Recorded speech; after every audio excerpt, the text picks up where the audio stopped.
Wrestling Roundup on FreeFM, ArrowFM, and MP. As always, I'm Grady, and live on Skype we got Josh. Hey. Sorry if the audio quality is a little dodgy. We are on the traveling setup this week, as I am not at my house. But we're still going to be here every week for you to run down the Raw, the SmackDown, the NXT, and to talk about it all coming into SummerSlam a couple of weeks away now, and TakeOver 36 or 35 as well. So where to start? Let's just talk about Baron Corbin as a nice overarching theme of both Raw and SmackDown. This man, if he was bad luck before, he's getting even worse in the dirt. Yeah, let's see here. You got killed by, Drew. Only to then be resurrected and killed by the Prince, Finn Balor. He's having a rough week. Yeah. And that was after being put through a table, when he thought he was going to get to sign a Universal Championship match the week before, only to be attitude adjusted through the table and Cena sign it. Yeah, he's having a rough one, but I'm sure what you're always building towards with this, right, is that there is going to be this happy moment at the end, surely. We're not just going to drive him into the dirt and leave him there. Yeah, I do think at some point he has to start getting momentum. I think they are beginning to work their way towards the crowd supporting him in some way. That said, he was fined as well in storyline. A fine which kind of surprised me because we know he can't pay anything right now. So it'd be interesting to see if there's some kind of retribution for not being able to pay his fine. Yeah, I think the reason this works so well, right, is because people are going to love to hate Corbin anyway. But when you see someone who is so down on their luck like he is, right, you can't point and laugh. It's cruel and it's unfair, and you just want to support them. You want to see them do well, and you want to see them pull themselves out, and that's what the WWE is tugging on right now, because they want you to be behind Corbin. And I'm sure as soon as he gets back out of this lull, he's going to turn straight back into that poop-eating villain that he always is, and ruin all of the goodwill that he got. I don't know. I think he'll... I think they'll actually try to see where they can go with him as a face. Yeah, those are the two options, right? One or the other, and it's just a case of which one are they going to commit to. Do they feel like face Corbin is something they want to go forward with? Or is this something that's just going to be ultimately phased out a little bit? Tough guess at the moment, but we will have to wait and see. What else off of Raw and SmackDown do we want to talk about? A lot of what's happening at the moment is obviously just heating up towards SummerSlam. We might as well talk about one of the new matches that got announced for SummerSlam, and that is Sheamus defending his United States Championship. Yeah, we now know that it will be Damian Priest who will get the shot at Sheamus and his championship. We tossed out a few names. We thought maybe it would be this guy, maybe it would be that guy, maybe it would be some sort of multi-man match, but yeah, they've settled on Damian Priest and can't really be happier. Yeah, we'll have to see, definitely, if they want to pull the trigger on Priest as United States Champion, or not. That's still up for debate, considering they did have a zombie invasion during one of his matches and killed his momentum, and they had to restart on him. So I don't know what they want to do with him. Or do they want to keep the title on Sheamus for a little while longer? And then the question is then who does beat Sheamus? And then once Sheamus is beaten, where do you go with him? Well, let's not count Sheamus out. But yeah, I think at the moment, we discussed it at length last week, right? There's a few challenges that you could use that are floating around on Raw. Damian Priest is a good choice. I would not be surprised if he walked out of SummerSlam with that championship belt. What to do with Sheamus afterwards? Well, there's a few guys already floundering around in that upper mid to mid card there, but assuming a couple outcomes from SummerSlam, Bobby Lashley versus Sheamus doesn't seem out of place. No, it doesn't. But I would worry that it may be rushed and it may be a quick match. Hmm. It may not be it may not be what we would expect between the two. Yeah, I just don't know what they would do with Sheamus once he's no longer champion. Well, we'll move him over to SmackDown, and I think there's this guy over there called Cizango, Cesaro. That's not doing a whole lot. We'll just bung those two together. Why not? The Bar could always use a reunion. Or just instead of having a tag team reunion, just have them go against each other, like 3 or 5 or 7 times, and then a 4-year tag team reign. Really? Let's do that. That sounds like a great idea.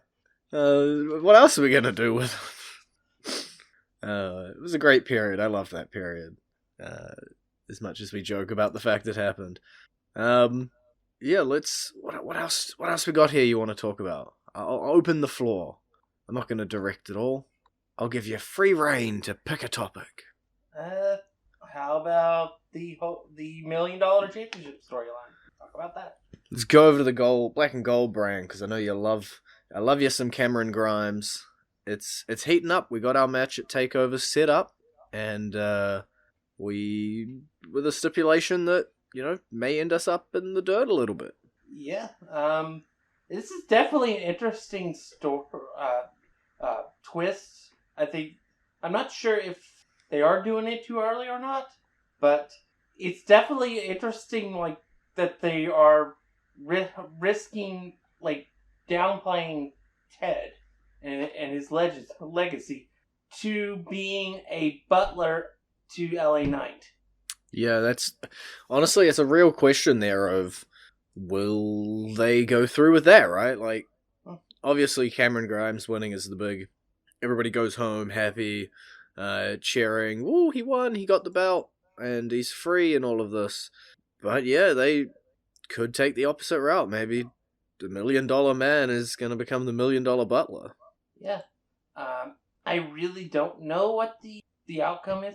Obviously, I think the move is to put the title on Grimes in front of a live audience, which TakeOver 36 isn't going to be a live audience. It's going to be in the CWC. So at that point, I don't know what they're going to do, but I think the crowd really does like Grimes, and I think they would go banana for Grimes winning the title. Yeah. I think it's definitely something that people want to see. It's been something that's been built so well. And before I continue on with that thought, my Grady brain prior to this show forgot to request a song, so I'll just let you ruminate over a song while we finish off this half of the show, and I'll ask you in the middle to let everybody know. But jumping back to Cameron Grimes, they built it so slowly, right? Like, he was a cool character beforehand, and some people liked him, some people didn't like him. He was goofy, and then he did this whole GameStop stocks.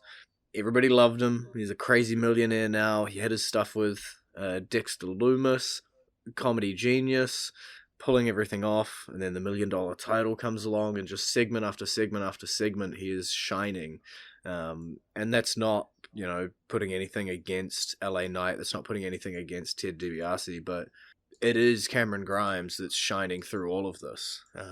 And yeah, if he doesn't win the title at the end of this, we riot. That's all I'm saying. Eventually down the line, obviously. Not tomorrow. Yeah, it's definitely something we have to get to. But yeah, I don't know if they could really do a third match if he loses the stipulation. Because I don't know how they could justify it. Yeah, it's like even the second shot with the one we just got, with Ted DiBiase.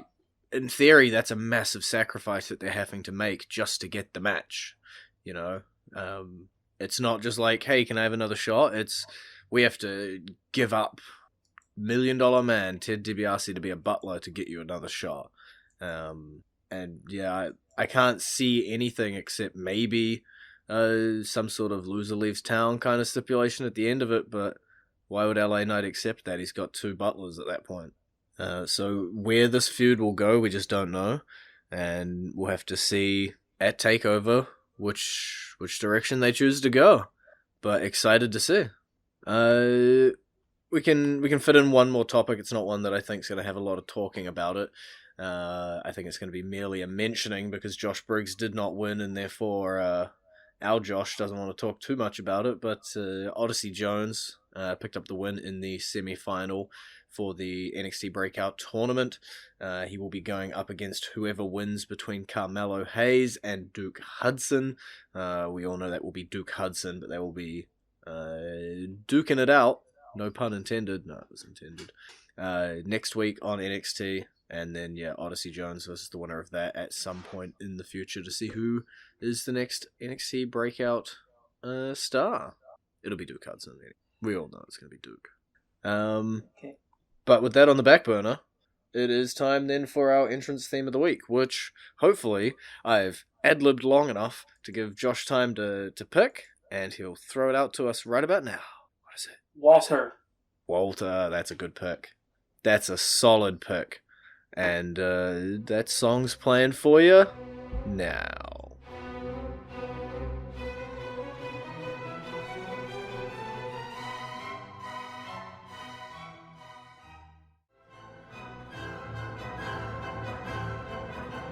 And you're back to Wrestling Roundup on FreeFM, ArrowFM, and MPR. I'm Grady, he's Josh. That was the theme song of Walter. And why did we play the theme song of Walter this week? Oh, because I think he's about to lose his championship, and he's out of ring for like 800, 900 days. Okay, so we're commiserating a title loss. A potential one, yes. It's 858 days. Well, so that says then that you're supporting Ilya Dragunov in his quest. He's come over to NXT America or NXT Maine, however you want to refer to it, to get his hands on Walter. Yeah, I do think so. I think it's time that they pulled the title from Walter, just because it's been over 2 years now. It's a long time. So I just think it's time.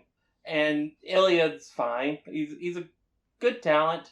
And he's somebody who can go back to the UK and fully defend it on that brand. Mm-hmm. Whereas Walter, I think, is towards the end of his career and just doesn't really care about America or anything. So I think he's probably going to be gone before too long.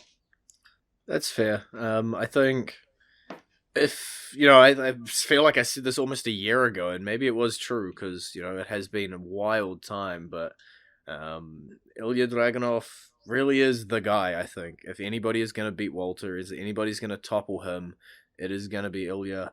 I thought he might have done it in their last clash over on the UK shores, but if we're coming over to America now and giving it a go at TakeOver, what bigger stage for Ilya to capture this title, to end this monstrous reign, as you put it.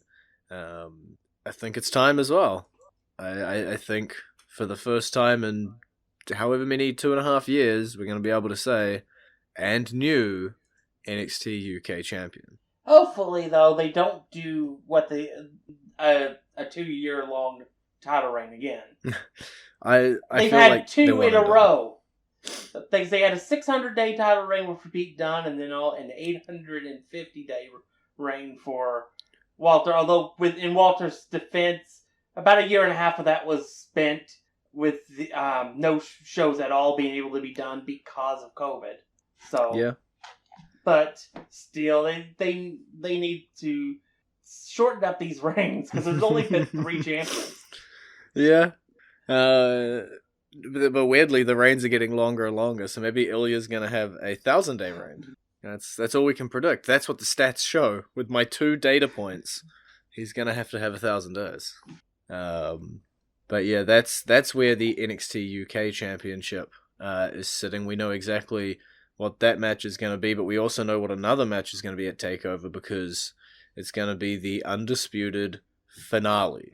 Yeah, we basically get a three stages of hell match, but without a ambulance match being the third stage. Uh, we get a single match for Fall 1, Fall 2 being a street fight, and then Fall 3, which it says if necessary, but we know it will totally be necessary, a steel cage match. No, I don't know what you're talking about. These matches always end in 2. Well, it has happened before, but Yeah. rarely. It's very rare, and if they've set up a cage to hang above for that third fall, it'd be pretty disappointing if we didn't get it. Yeah, it almost has to happen. Usually the 2 out of 3 falls that goes to falls aren't special stipulations. Mm-hmm. It's just straight up 1, 2, 3, 1, 2, 3, 1, 2, 3. Yeah. The falls. But yeah, so this is definitely the all right. Now we're done with this feud match. Yeah. You can't go anywhere from here, and of course that also has to do with a lot of rumors around Adam Cole's status with the company. Yeah, it would be pretty bad of us to at least not vaguely mention those here. You know, if the rumors are true, his deal. Well, it depends what rumor you listen to, right? His deal is up at SummerSlam. His deal has been up, and he's working on extensions. He has re-signed with the WWE for many years. He has chosen not to re-sign and will be going elsewhere.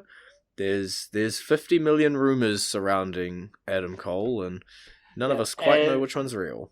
Yeah, and there's a rumor saying Vince McMahon flew him personally to SmackDown to negotiate a contract.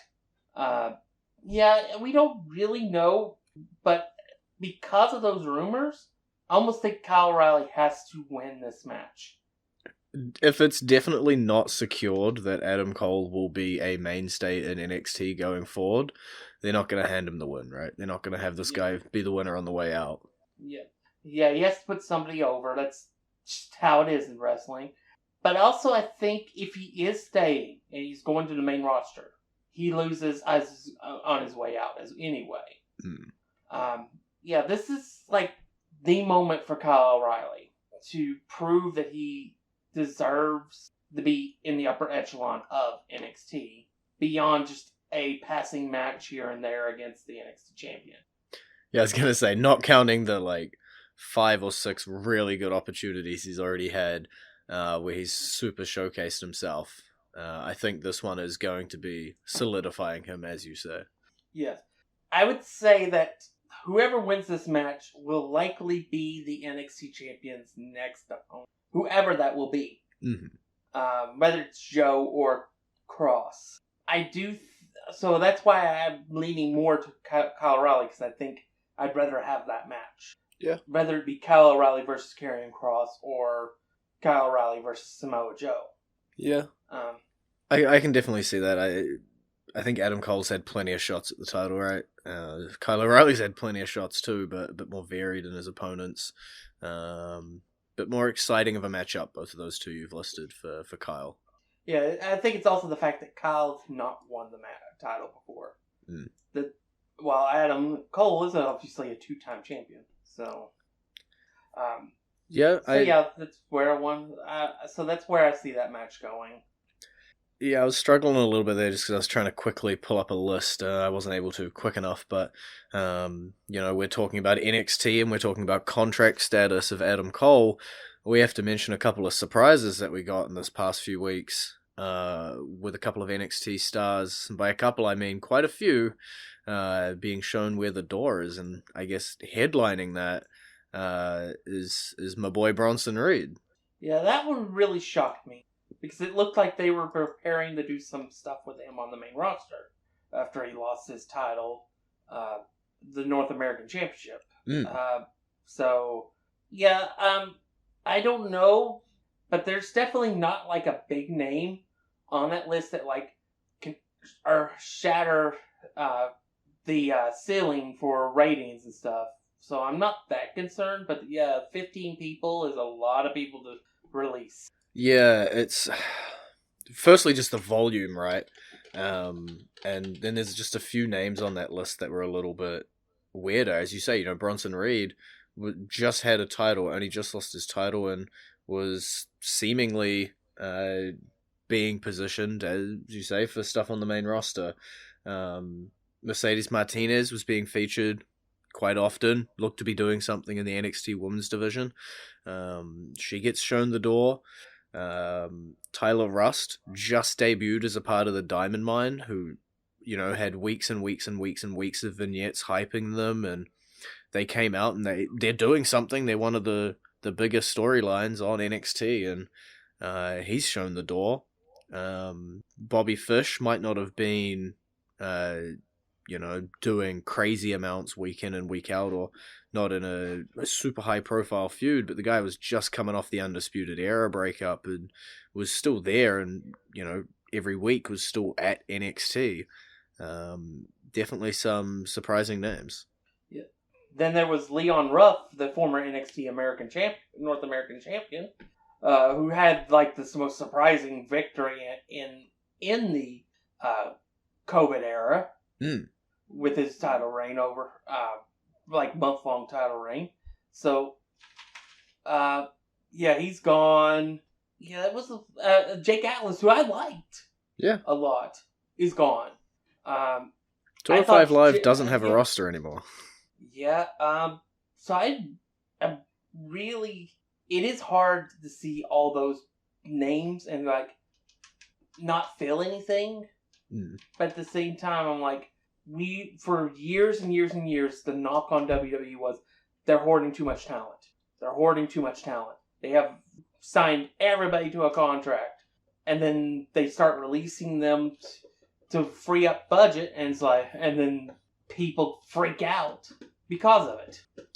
Yeah, I feel like there's a blanket statement we've got to say, and we've said it a couple of times when releases like this have happened, and for this show and, this radio show we've done, we look at things from, the storyline perspective. Do they make sense? And storyline, is this fun to watch? Is this entertaining?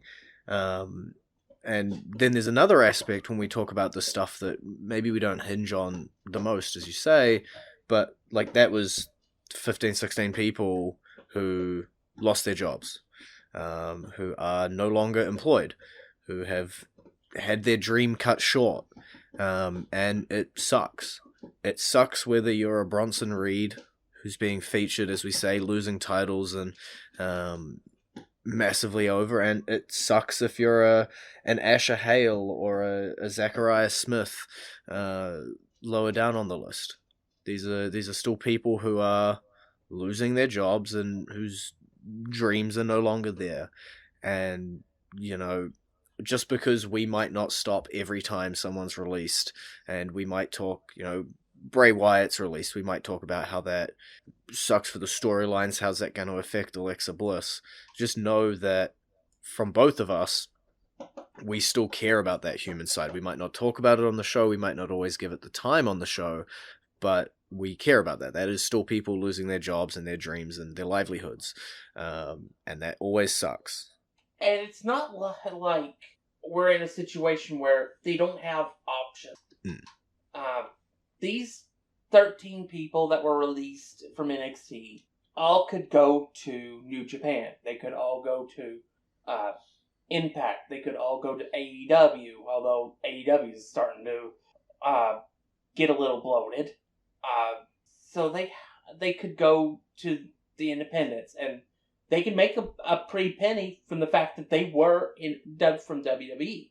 Because independents will pay you more if you have a WWE name of any kind. So they will still be wrestling. And there's a possibility that some of them could be brought back in a few months. There's some of them that could be brought back in a different role, like, say, Bobby Fish, for example. He's starting to get up there in age. He's in the low 40s. They could bring him in as a trainer. That would be perfectly fine. So it's not. There's still options. There'll always be a few possibilities they could come back with the company in a couple months, restructure their deals and stuff.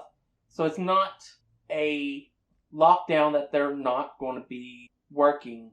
It just may take up 90 days. I guess the general motive, and I'm not going to end on this. I'm going to find something else for us to end on. Is just it sucks when people get released, and poop happens, and from a viewer perspective and from an analyst perspective, we move on, and that's what we're going to have to do here. As I try and rapidly find something to end on that is not that sad note. Drake Maverick got his butt kicked, and it was funny because it's always funny when Drake gets kicked. Yeah, it was also to further the storyline with Tian Xiao, with Zaya out of action at the time for the time being.